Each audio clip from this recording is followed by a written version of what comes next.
Iesf.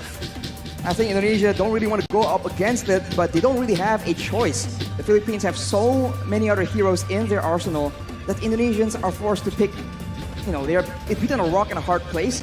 And right here, with two heroes available to be picked up, are they going to start showing their dive potential, or are they going to go for something a bit more elusive? Maybe a mage in the mid lane to just try and fake out the members from the Philippines. Well, usually for Indonesia, whenever the Valentina is left open, they do like to pick it up in the first phase. They can also go for something like a Beatrix, securing a solid gold laner for their team. But Hijame will get his signature heave onto his own hands, and that's the Yuzong as well. The Yuzong that's probably giving Team Philippines a bit of nightmares from that first time they met in the upper brackets. But the Leslie, a signature pick as well for Soriano in this tournament. And the Farsa, it's all just signature picks from everyone. It's the combo, man. The sniper and the feather airstrike that the Philippines love using to get pickoffs from so far away. Right now, though, they are up against a Yuzong. Very solid engage, and they do not have any solutions for the crowd control. Diggy is not available, but what is available is that Estes pick that Villaluna likes to use to ensure that the backline is secure. Philippines have found so much success based on the draft right here that you can see. They utilize the same draft actually up against Cambodia with a whole lot of emphasis on that range. But as predicted, that's the Beatrix for Brands in the gold lane. We saw a similar matchup yesterday, Arashi. Opi from Cambodia up against Soriano on that Leslie. It did not end up well. Did not end up really good at all for Opi yesterday. He was outlaned by a Leslie, which is, again, strange to see. This Leslie that's usually so passive in the early game, having a tough time usually. On the hands of Soriano, it doesn't feel like he has a tough time. It feels like he's the lane bully. You have to remember that there's a lot of roam potential in the Philippines as well. That is part of the reason why the weak laner in that Leslie, in the hands of Soriano, is so dominant. The backup, the assistance from his team has always been on point. And now in the second draft banning phase, we see that Indonesia will take away that Estes pick as well. And as far as security is concerned, the Philippines are running out of options. We saw how scary that Estes pick was for Villaluna up against Cambodia. So the respect given by both teams. Philippines also respecting Dreams on that Kadira. Again, I think throughout Season 10 MPL ID, and even here in Iesf, his Kadira is still sitting at a 100% win rate. Shows just how lethal he is on that hero, how he's able to maneuver around the map, playing around that vision to capture, to get a few catches on the board. But now Indonesia, will they decide to go for another ban towards Villaluna, like that signature Mathilda? Or will they choose to go just for a safe ban, maybe trying to take away some of the heroes from Del Rosario? Well, if Del Rosario is in the conversation, it's just so flexible. He can go for the Barats, he can go for the Guinevere as well. Those two heroes have been preferred, but for Indonesia, they want to make sure that there is no safety for the backline of the Philippines, so they will ban out that Mathilda as you predict. And for the Philippines, is it going to be more engaged banned away, or is it going to be a signature hero? It's going to be that Leomord. Leomord, it's a hero that, right now is currently technically in the meta. It's one of the prio picks, but we've seen as, the meta in Iesf progress, that this Leomord pick is really just fallen out of that prio. Indonesia now with the first pick in the second phase of the draft. They need a roamer and a jungler. Martis? Martis is available if they want to actually abuse the crowd control immunity to take control of the early game. We've seen that Cambodia, I think, attempted it once. It did not work out for them, but Indonesia is not the same team. Well, we'll see, right? Especially for Taz, he likes those assassins. Will Coach Zace give him those assassins? The answer is no. It's a utility hero in the jungle. That Akai, as Philippines, with no hesitation, picks up that Lolita for Villaluna. Up against the Beatrix, becomes a solid choice here. But the thing is, Arashi, there's a lot that can actually cancel that Numenal Blast from Indonesia. There's a lot of CC to play with. And I think that's the exact reason why the Akai was picked.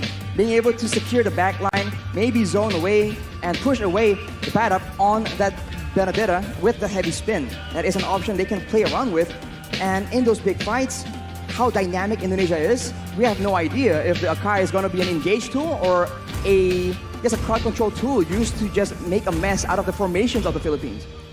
Now it's the jungler. The Barats was seen before. Now we're gonna see the Fredrin, the most picked hero for Del Rosario here at Iesf 2022.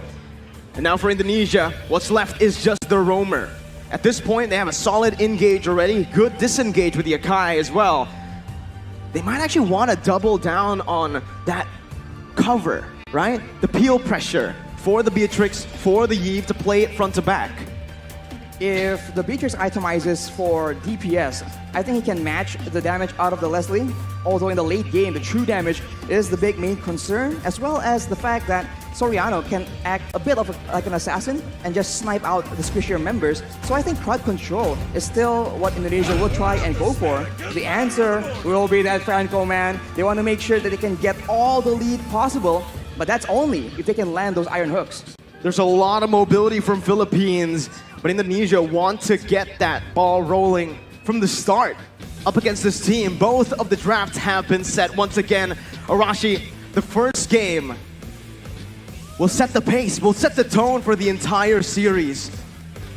We did mention that for Indonesia, if they don't get a bit of a lead, they kind of falter when the going gets tough. The uphill climb is not where they prefer to be. For the Philippines, it's a bit of the opposite. Well, Bali, Indonesia! The first game of the Grand Finals for Iesf 2022 Mobile Legends, with Philippines with their draft multi-dimensional, playing around the dive and even the front to back with their range, and Indonesia doing the same. Let's jump into the land of dawn for game number 1. Just like that, ladies and gentlemen, we are underway. Both junglers seem to be prioritizing clearing with that Demon Slayer emblem, but right now, it seems like Taz will be alone, and that will mean that he will be clearing a lot less faster compared to Del Rosario.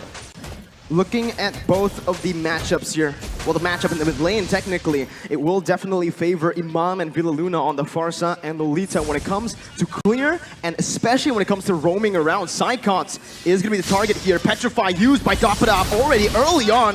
Psychots going to be stunned up, and the instant first blood over to the Philippines before the first minute. Level 2 roam, and this is the danger of that Farsa with the wings by wings. This is where Hijumi on the Iesf cannot really match that speed, that rotating potential. With that lead, now that sets the tone for the EXP lane as Hijumi gets taken very, very low. He needs to respect the burst potential. You can see the curveball already from Philippines. Usually, if you take a look at their matches from yesterday even, they always rotate around that gold lane early on. We saw that Oppi was picked up against Soriano with the same kind of strat, with again Imam rotating with the wings by wings over to the gold lane. The curveball sent was, again, you think we're gonna go to the gold lane, but we instead go to the XP lane. And that just kind of that was the moment where they were able to outsmart Indonesia early on. We'll see if this continues here, but both teams are opting to play it passively early on. They don't really want to look for anything too aggressive. But Del Rosario and Dapada already able to actually steal away a creep in the jungle from Taz. Taz already slightly behind, but the Retribution battle is where this Akai pick actually has advantage. In the mid lane, already pressure being exerted, knowing that the turtle needs to be contested. Taz is looking for a bit of intel, a bit of a momentum. And if Psychots can come in and participate here with his ultimate, that Black Dragon Form is a big zoning tool. And it seems that the Philippines are opting to just let it go.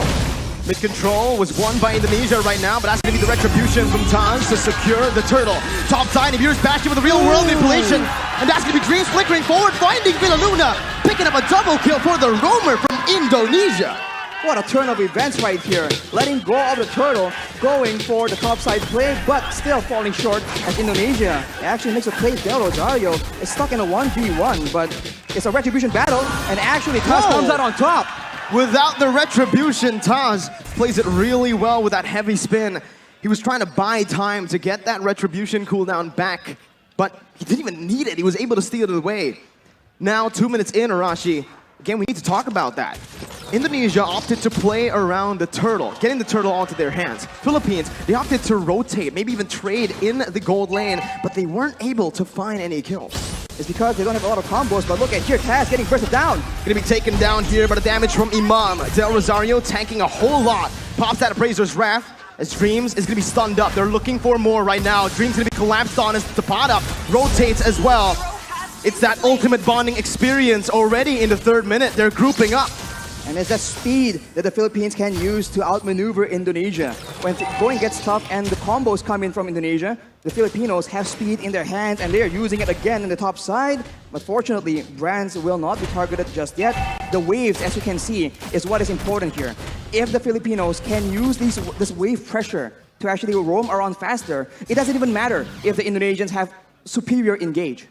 I mean, you can take a look at the gold here. The fact that Indonesia were able to find that turtle, able to find a few kills, but still are equal in gold against Philippines shows that the Philippines have just been laning super well. And you can see in the XP lane with just a slight lead early on, the Tapada has just been able to rotate, has been more active across the map, providing so much pressure for his team. That's why it's so interesting, man. Contrasting team compositions, yet coming out even due to the execution, due to the strategy being applied in this early game right here. And now with the turtle spawning up, both teams going. Iron Hook lands though. On to Villaluna, who's going to be bursted down by the Venice Rage. Psychots now coming in with Electrify onto 2 members, stunning them up. But there's no further follow-up. It's the turtle traded in for a kill, 1 for 1. And it's going to be very difficult for the Indonesians to catch Imam. He does have the Purify that saved his life in that engagement. Dreams is zoning Soriano away though, but the backup is coming down through. The Indonesians will be able to pick up the turret, but it does seem that the Philippines will not be able to find any compensation. Both teams still trading back and forth. It's still such an even game in the 5th minute here, with both teams standing at literally equal gold. It's probably just 100 gold lead, but with Indonesia getting that turret in the gold lane, they will have a little bit more pressure to play with when it comes down to that wave manipulation. They can push the waves further into the side of the Philippines. They can use the lack of vision in that top side as well. And as you can see, Dreams is already trying to find some opportunities in the top side of the jungle. But the Filipinos are rotating in that mid lane. They like doing this siege playstyle, and they can poke down any member from Indonesia. This early in the game, the resistances, the defensive items have not been completed just yet. It's the signature Ube that we've all come to know. Villaluna, though, going aggressively onto Dreams, going to be stunned up, suppressed by the Bloody Hunt as Villaluna will fall here in the 5th minute. Indonesia using this Franco really well, looking for another pick towards Imam or Tapada. But it seems like it's just the battle for that mid-control. And if this continues, the Filipinos will not have a member tanky enough to just serve as the scouting tool. Right here, the Philippines are still trying to clear the waves, look for the big pickoff, but if the Indonesians keep getting the upper hand like this, it's going to be very difficult for them to even get that vision necessary for them to set up those ambushes. You know, I think Indonesia have been responding to the rotations from Philippines with a lot of class right here. You know, with Indonesia, again, utilizing Hijume to actually lane alone in the mid lane, just having Dreams to support him in the back. But the mid control will definitely be held down by the Philippines here with a clear. Now both teams rotating over to the turtle.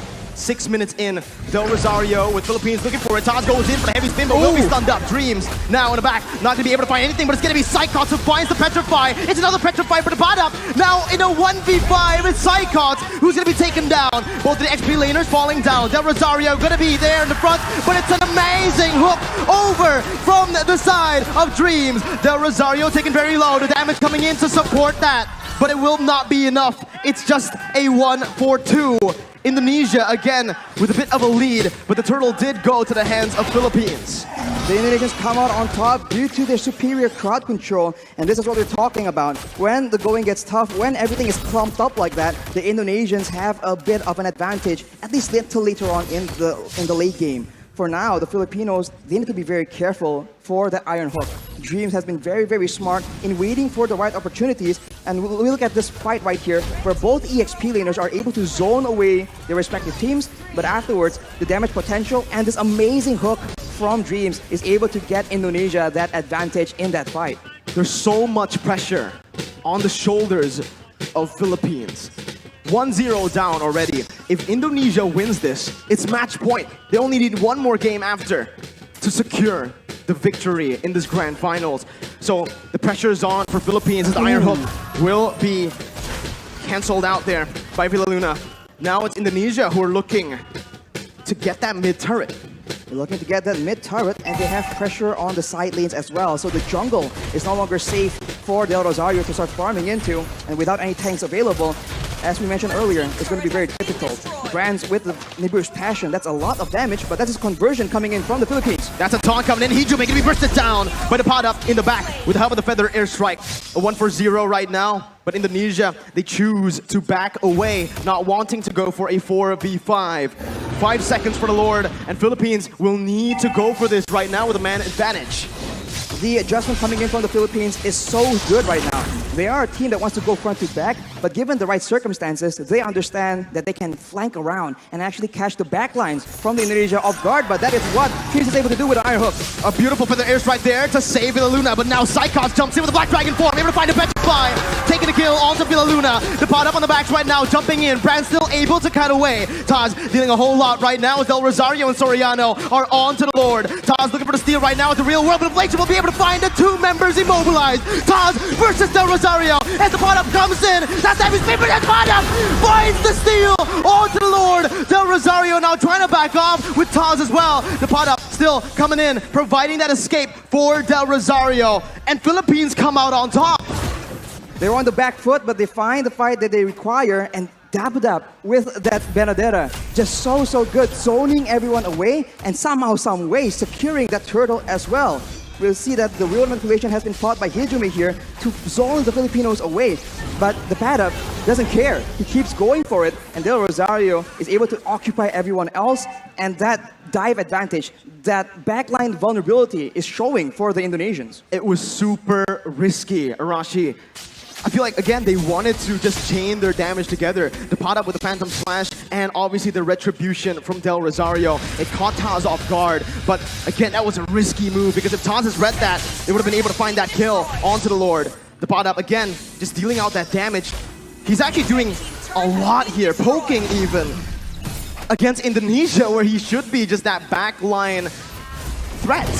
He is able to literally burst down Brands to half HP in the beginning of every fight, and when you're that low against a Farsa, against a Leslie, it makes it very difficult for you to have any impact at all in these big team fights. And look at that, one bolt from the Feather Airstrike is able to chunk Hijume down to half HP. That is what the Indonesians are dealing with right now. And in contrast, Hijume has finished his glowing wand, so the poke game, the DPS is higher, but if the Filipinos can get the burst early on, it won't matter. The tides have turned. Now it's Philippines with the lead. More pressure to play with around that mid lane as well, with the tier 1 taken down. Indonesia are going to find it extremely hard to actually contest for this mid control. Even though they have a lot of clear with their heroes, with the Iesf and the Beatrix, obviously, it's still, again, Soriano, who's going to be able to open up the map. Taz going to be caught here. A lot of damage placed onto him. Now blast as well, flickered forward. Taz gets out with a heavy spin. Philippines backing up, playing around still that bottom side river. They made an aggressive play there, but the Lord is not up, so the Indonesians will be able to reset and wait for the next opportunity.